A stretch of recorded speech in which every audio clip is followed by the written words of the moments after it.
Pernahkah kita membayangkan sebuah makhluk purba yang keberadaannya begitu mengerikan, hingga hanya menyebut namanya saja membuat hati bergetar?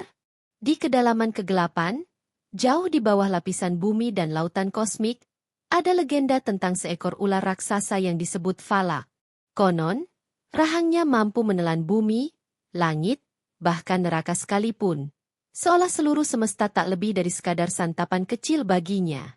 Kisah ini bukan sekadar dongeng pengantar tidur, melainkan bagian dari tradisi kuno Arab yang diwariskan dari generasi ke generasi. Ular Valak dilukiskan sebagai makhluk yang lapar tak bertepi, haus akan segala sesuatu yang ada di hadapannya, namun tetap tunduk pada kehendak Tuhan yang Maha Kuasa. Ia menjadi lambang betapa dahsyatnya kekuatan ciptaan, tetapi juga betapa kecilnya segala kuasa jika dibandingkan dengan Sang Pencipta. Sejak manusia memetakan bintang dan menamai arah mata angin, ada kisah yang diselipkan para pengembara gurun kepada murid-muridnya di sekitar api unggun, tentang seekor ular purba bernama Valak. Ia bukan sekadar hewan raksasa, melainkan poros dari ketakjuban kolektif, sebuah simbol yang menelan batas imajinasi. Para penutur lama menggambarkannya hidup di kedalaman paling bawah, di mana cahaya tak pernah singgah. Tempat gema doa dan ketakutan bertemu dalam sunyi. Di sana Valak berdiam seperti bayang-bayang pertama sebelum fajar, matanya menyala bagai bara, sisiknya sebesar bukit batu, dan nafasnya panas seperti gurun ketika angin timur sedang murka. Namun, di atas segala kedahsyatan rupa itu, mereka selalu menekankan satu hal. Valak tetap ciptaan, bukan penguasa mutlak. Legenda menyebut, pada hari ia diciptakan, suara yang tak terlihat, kalam perintah, bergaung menembus lapisan-lapisan alam. Valak mendengarnya dan gemetar, sebab kekuasaan yang memanggil namanya melampaui api dan lautan yang pernah ia telan dalam mimpi-mimpi lapar. Ia diberi daya untuk meremukkan, tetapi juga dibekali rasa gentar agar tidak melampaui garis yang diguratkan. Maka lahirlah paradoks yang memukau. Makhluk dengan rahang sebesar cakrawala yang justru menutup mulutnya ketika firman berbisik, "Tahan." Inilah inti kisah yang diwariskan. Sebesar apapun tubuh dan amarahnya, Valak berdiri di bawah atap titah yang tak tertandingi, sebuah pagar gaib yang lebih keras dari batu safir dan lebih luas dari langit gurun. Para perawi padang pasir menuturkan kisah Valak bersama peta kosmik yang mereka pahami. Ada lapisan-lapisan alam yang saling menopang, laksana karavan yang bergerak dalam formasi. Di dasar terdalam, mereka membayangkan lautan kosmik yang tak berpantai, lalu makhluk agung yang berenang di sana sebagai fondasi. Di atasnya, batu safir yang memantulkan kilau hari kiamat. Di atas batu itu, berdiri jagat yang kita tempati. Valak mereka letakkan bahkan lebih bawah dari semua itu. Sesuatu yang mengintai dari ambang jurang keberadaan, menjaga batas, dan seakan menelan setiap berhala kesombongan yang jatuh ke kegelapan. Apakah peta ini persis adanya? Tidak ada yang tahu.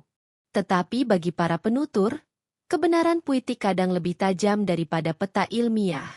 Kisah yang sama selalu membawa peringatan, janganlah tersesat oleh ukuran dan rupa.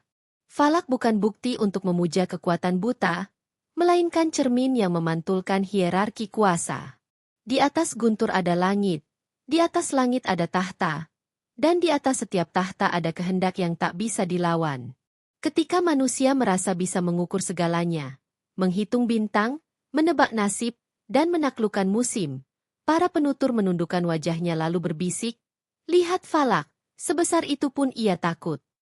Dengan cara demikian, legenda menjadi guru akhlak, mengajari batas diri, menundukkan hati yang sombong, dan menempatkan rasa kagum pada tempatnya.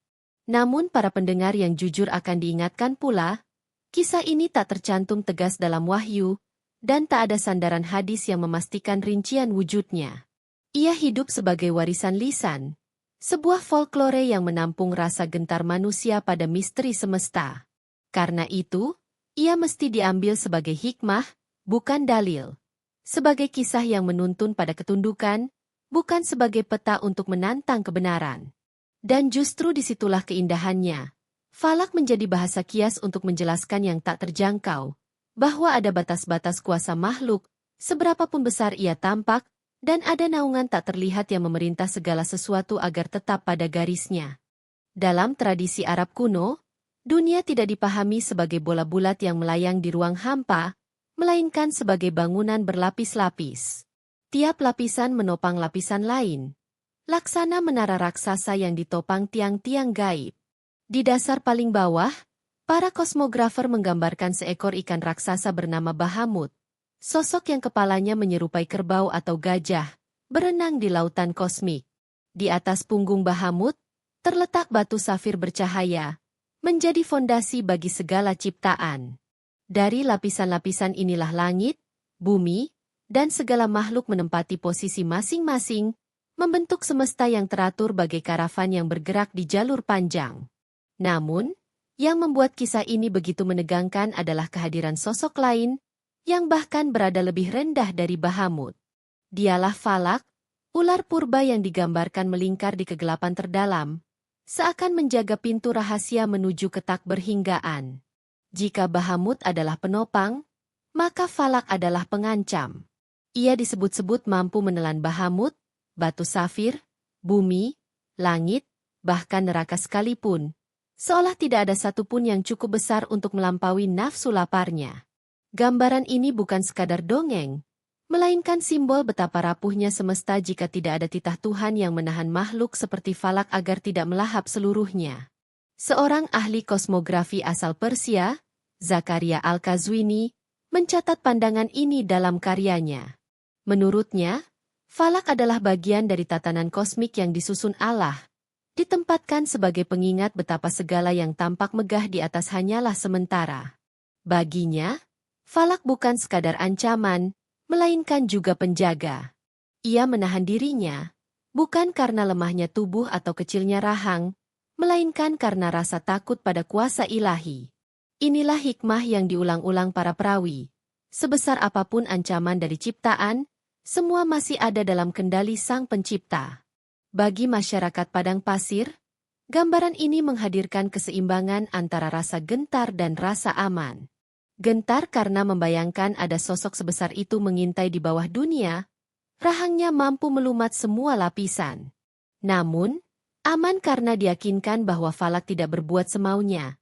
Ia ditundukkan oleh kalimat Tuhan, tahan. Dengan demikian, Falak menjadi pelajaran tentang keteraturan semesta. Bukan kekacauan yang berkuasa, melainkan kehendak ilahi yang memastikan segala sesuatu berada pada tempatnya, baik di langit, bumi, maupun di dasar kegelapan. Ketika para pengelana menatap bintang di malam sunyi, mereka tidak hanya melihat cahaya yang indah, tetapi juga membayangkan lapisan-lapisan kosmik yang menopang seluruh jagat.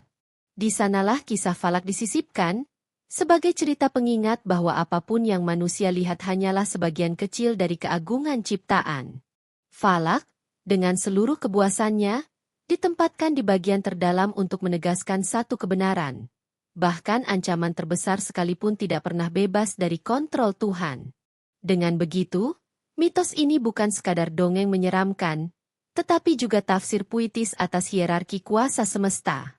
Dalam banyak riwayat, Falak digambarkan sebagai makhluk dengan kekuatan yang begitu luar biasa, hingga sulit dibayangkan oleh akal manusia.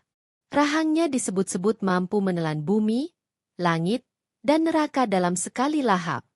Bayangkan sebuah mulut raksasa yang terbuka, gigi-giginya tajam bagai tombak, sementara taringnya sebesar menara yang menusuk kegelapan.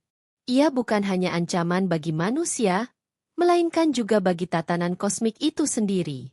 Falak digambarkan sebagai satu-satunya makhluk yang dapat menghancurkan seluruh ciptaan dalam sekejap, seandainya tidak ada larangan dari Tuhan untuk menahan kekuatannya. Keistimewaan lain yang membuat Falak begitu menakutkan adalah kekebalannya terhadap api. Api yang mampu menghanguskan padang pasir, bahkan api neraka sekalipun, tak berdaya di hadapan sisik-sisik hitam yang melapisi tubuhnya. Setiap sisik konon sebesar gunung, keras seperti batu karang, dan tak bisa ditembus oleh senjata apapun. Legenda ini membuat Falak digambarkan sebagai raksasa tak terkalahkan, makhluk yang tidak mengenal kelemahan, dan simbol dari ancaman mutlak. Namun, justru di tengah keperkasaannya itu, ia tetap takut pada kekuasaan ilahi. Selain tahan terhadap api, Falak juga dikisahkan mampu menyemburkan api dari mulutnya. Sekali ia menghembuskan napas, semburan panas membakar ruang sekitarnya, membentuk badai api yang sanggup melumat apa saja yang berdiri di depannya. Para penutur kuno sering menyamakan semburan ini dengan kehancuran kosmik, api yang tidak hanya membakar tanah dan langit, tetapi juga meretakkan dimensi. Dengan hanya satu hembusan, Falak dapat menghancurkan dunia yang manusia kenal, membuat kisahnya semakin menegangkan sekaligus menumbuhkan rasa takut yang mendalam. Namun yang membuatnya paling ditakuti bukan hanya kekuatannya, melainkan kelaparannya yang tak pernah terpuaskan. Ia digambarkan sebagai makhluk yang selalu ingin menelan, seolah seluruh alam semesta tidak cukup untuk memenuhi perutnya. Tetapi setiap kali ia mencoba melakukannya, terdengar suara perintah dari Sang Pencipta. Suara itu membuat Falak gemetar, menutup rahangnya kembali, dan tunduk dalam ketaatan. Maka dari itu, ia menjadi contoh bahwa bahkan kekuatan buas yang tak terhingga pun masih ada di bawah kuasa Tuhan yang Maha Besar. Bagi para pendengar kisah ini, Falak adalah peringatan bahwa sebesar apapun ancaman yang ada di dunia, semuanya tetap berada dalam kendali ilahi. Ia menjadi simbol dua sisi. Di satu sisi menakutkan, di sisi lain meyakinkan. Menakutkan karena membayangkan sosok raksasa yang bisa menelan dunia, namun meyakinkan karena mengetahui ia tak akan bergerak tanpa izin Tuhan.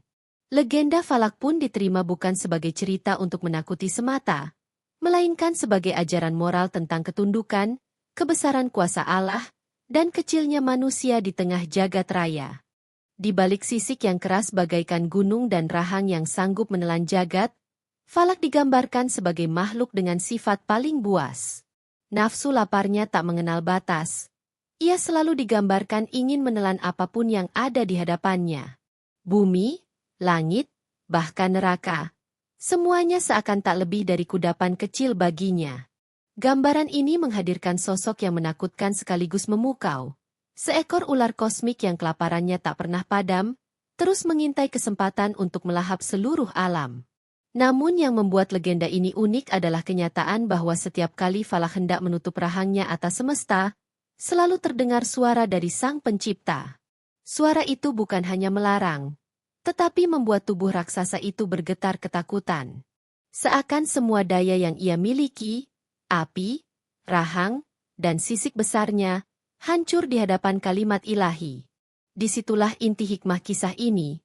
Falak bisa saja menelan segalanya, tetapi ia tidak berani melawan firman Allah. Ia tunduk bukan karena lemah, melainkan karena sadar ada kekuatan yang jauh melampaui dirinya. Kebuasannya sering dijadikan perumpamaan untuk menggambarkan kerakusan manusia. Sebagaimana Falak selalu lapar dan tak pernah puas, demikian pula manusia yang dikuasai hawa nafsu.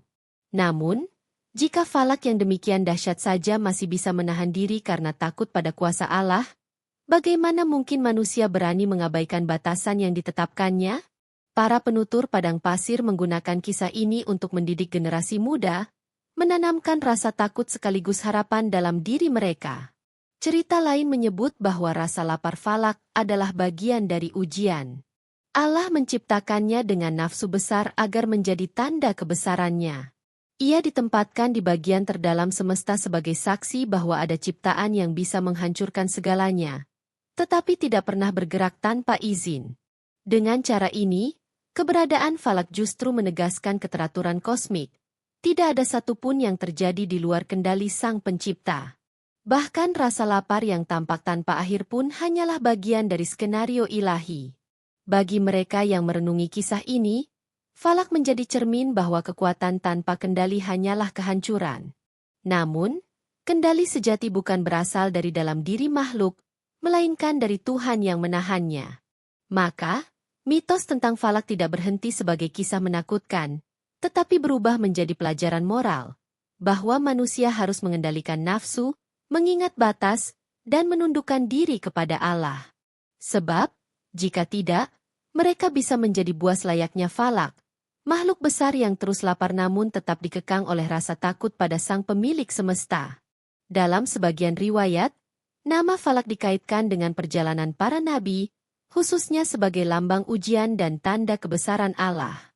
Ada yang menuturkan bahwa ketika Nabi Musa alaihi salam menghadapi tukang sihir Mesir, Sebagian orang mengaitkan gambaran ular besar yang menelan ilusi mereka dengan bayangan falak.